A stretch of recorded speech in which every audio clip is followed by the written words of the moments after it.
Is the Canon R3 dead? That is the million-dollar question keeping professional photographers up at night.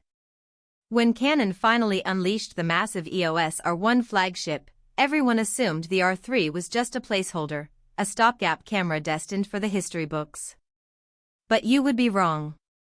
In fact, if the latest leaks from Tokyo are to be believed, the R3 isn't just surviving, it is evolving into something that might actually make you regret pre-ordering that R1. Welcome back to TechVibe, your ultimate destination for the future of imaging technology. If you are new here, we don't just read the spec sheets, we read between the lines to tell you what gear is actually worth your money. Today, we are going deep into the Canon EOS R3 Mark II. We are talking about a camera that rumors suggest will fix the one major complaint about the original and potentially steal the crown as the best hybrid camera on the planet.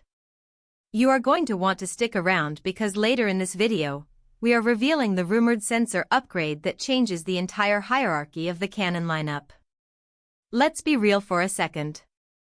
The original R3 was an absolute speed demon. It brought us eye control AF that actually worked, 30 frames per second, and a stacked sensor that made rolling shutter a thing of the past. But it had one Achilles heel for high-end commercial work: resolution. At 24 megapixels, it was perfect for sports and news, but for fashion, detailed wildlife, or cropping in post, it left some pros wanting more. Then came the R1. And guess what? It stuck to 24 megapixels.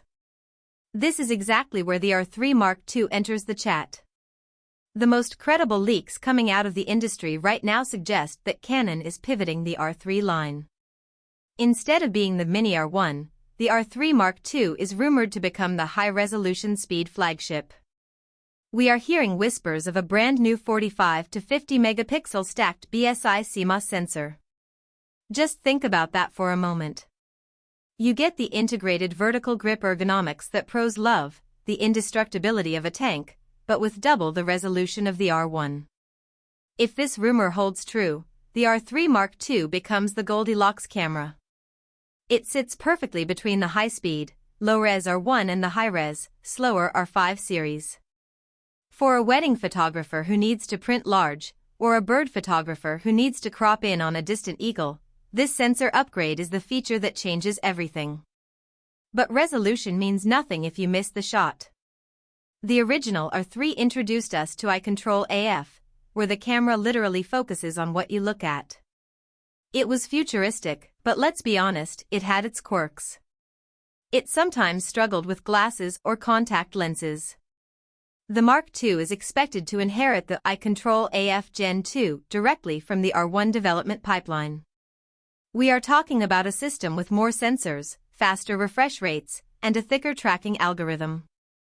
Imagine looking at a specific player in a crowded football field or the eye of a bride through a veil, and the focus snaps instantly, locked on by your own gaze. That isn't just a spec bump, that is a fundamental shift in how we interact with machines. Now, let's talk about the body. There is a reason pros swear by the integrated grip.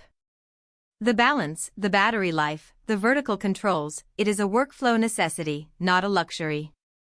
However, the R1 is massive. It's a beast.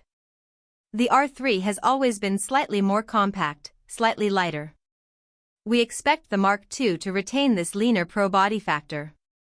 It's for the creator who travels, who hikes up mountains, who needs pro battery life without the bulk of the 1 series. And speaking of creators, we have to talk about video. This is TechVibe, after all. If the sensor rumor is true and we jump to 45 megapixels, that unlocks 8K video recording. The original R3 was capped at 6K because of its sensor resolution. An R3 Mark II with 8K 60p raw internal recording? That is a cinema camera in a stills body. Canon has been very aggressive with their cinema EOS line, but they know Sony and Nikon are pushing hard with the A1 and Z9. To compete, the R3 Mark II needs to offer those rich, oversampled 4K modes and open gate recording that filmmakers are demanding.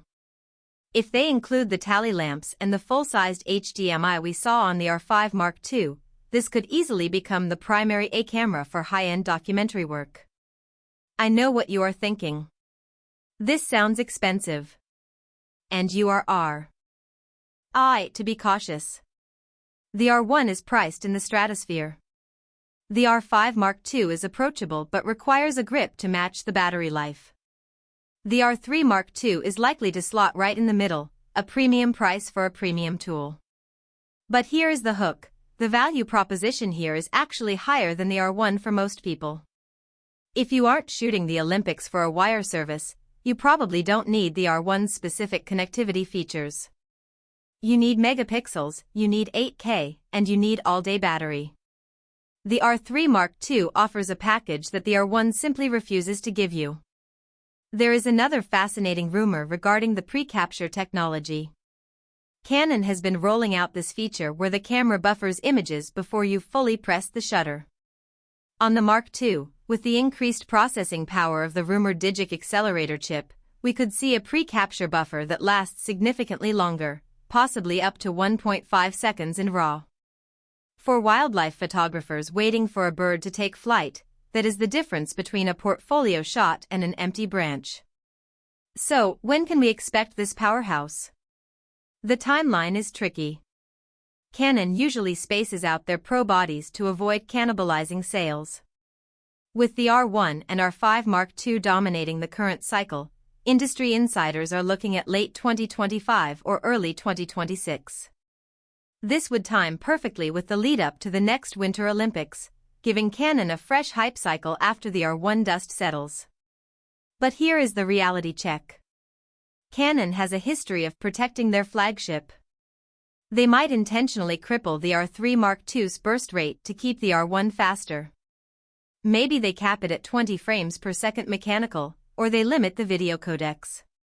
But even with those potential limitations, a high-resolution, integrated grip body is exactly what the market is screaming for. As we wrap this up, ask yourself, do you need pure speed, or do you need versatility? The R1 is a sprinter. The R5 is a marathon runner. But the R3 Mark II? That looks like the decathlete, good at absolutely everything. We want to hear from you in the comments below. If the R3 Mark II drops with 45 megapixels and 8K video, are you selling your current gear to get it? Or is the 24 megapixel sensor of the R1 enough for your work? Let's get a debate going. If you enjoyed this deep dive, make sure you hit that like button. It really helps the channel grow and allows us to keep bringing you these insights. And don't forget to subscribe and ring the bell so you don't miss our upcoming breakdown where we compare the leaked R3 Mark II specs directly against the Nikon Z9. You won't want to miss that one. Thanks for watching TechVibe. Keep creating, keep innovating, and we will catch you in the next one.